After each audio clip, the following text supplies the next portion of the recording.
We basically have two options. One is to further pursue the mistaken path of the new majority, which only leads to more frustration, more stagnation, more unemployment, and more crime. The other path is to retake the path to better times, which we represent. Could South America be seeing another one of its governments shift to the right? Chile's presidential election was too close for an outright winner, but opinion polls suggest voters want a conservative as their next leader.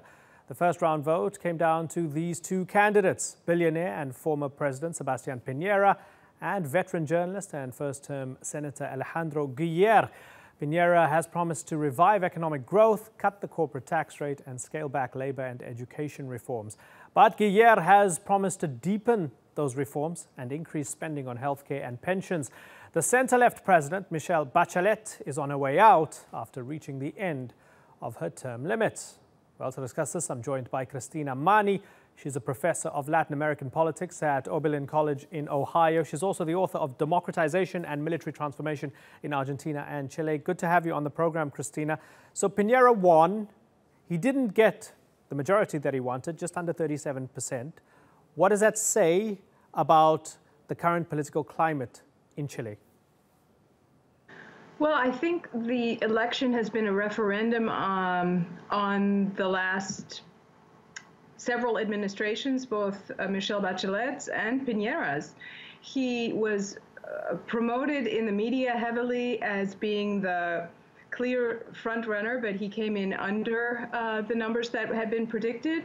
And of course, the surprise upset is that the candidate on the left, Beatriz Sanchez of the Broad Front, the Frente Amplio, came with a surprise third place at 20%, which suggests there's a lot of discontent in the voting public. It was low turnout, lowest in a long time. They recently changed rules that make the voting not obligatory. And that has had an impact. There's great disaffection, and so it's up to these politicians to show that they can be meaningful for voters. Yeah, interesting. As you mentioned, Ms. Sanchez was expected to get less than 10%, and she got more than 20. Okay, so Pinera will probably be back in power.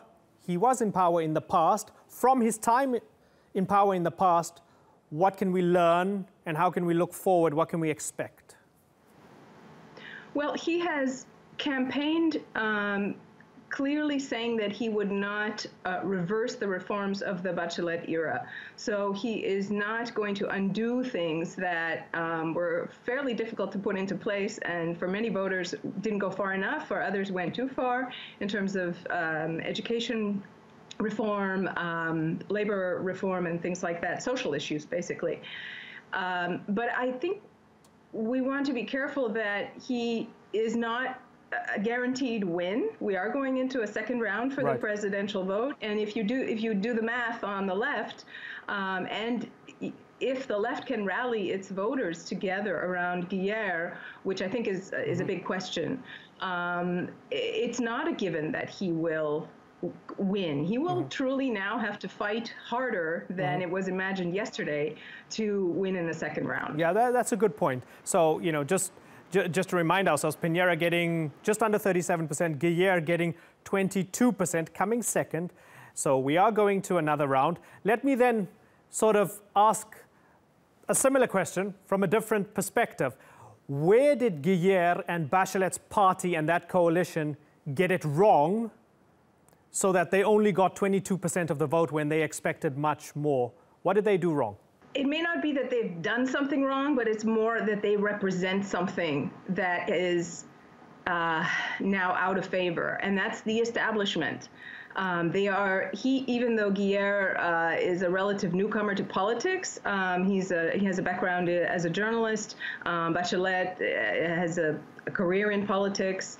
But nonetheless, both of them represent the entrenched political interests that have basically run Chile for the last 25 years or longer, since the return of democracy.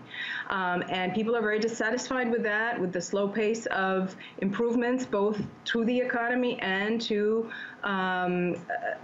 increasing the opportunities for those who don't have opportunities otherwise, so social issues, closing the inequality gaps.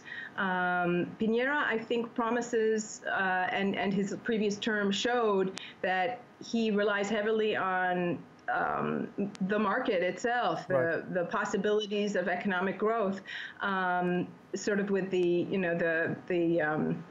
a laissez-faire approach. He comes from a business background, and that has not solved Chile's problems. So let me understand this. I mean, might there be a parallel with the United States where some people, in wanting to protest against the establishment candidate, go and vote for a billionaire businessman? They did that with Trump. Are some people doing the same thing with Pinera here? Well, I think Pinera actually represents the establishment, or the establishment on the right. He has a political coalition that's fairly well established. It was significant when he won for the first time to bring the right to the presidency, the first time since the return of democracy in 2010. But this would be a second term for him. And one of the things we keep seeing in Chile is the same old faces, that you see Bachelet with 2 terms, Pinera potentially now with 2 terms. Some of the other candidates who had been promoted earlier, put forward, are names from the past. Yeah. We need new faces. And so Beatriz Sanchez of this broad front was exactly that. That's a new coalition this year. And they picked up a number of seats in the Congress, and they're going to be a force to be listened to. Yeah, I guess, for the president going forward. Yeah, Guillier would do well, I guess, to try and court Sanchez. Broadly speaking, when we look back at this time in the history books, or when our descendants look back at this time in the history books, are they going to be saying Latin America had its Bolivarian leftist moment for a couple decades, and then it started to shift towards the right? There was a kind of correction going on. And are we in the middle of that correction now as we see Chile and other countries vote for right-wing parties?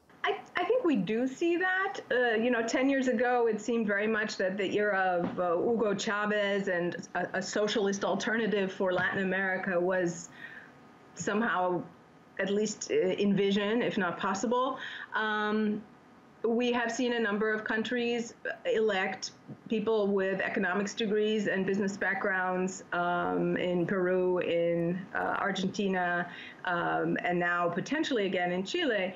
But I think an important thing to remember is that in Chile, the political institutions are very strong. That's both a good thing and a bad thing. It's good because the rules of the game are things that people actually have to follow and do, and I mean the politicians as well. But on the other hand, it creates some stagnation. It makes it harder to push policy change through. And that's where we're seeing voter dissatisfaction to bring in people who were not from the establishment, like Sanchez. Yeah, okay, yeah, 45% voter turnout. A lot of apathy. Interesting times ahead going into that second round. Christina Mani, I thank you very much for joining us on the Newsmakers. Good to talk to you.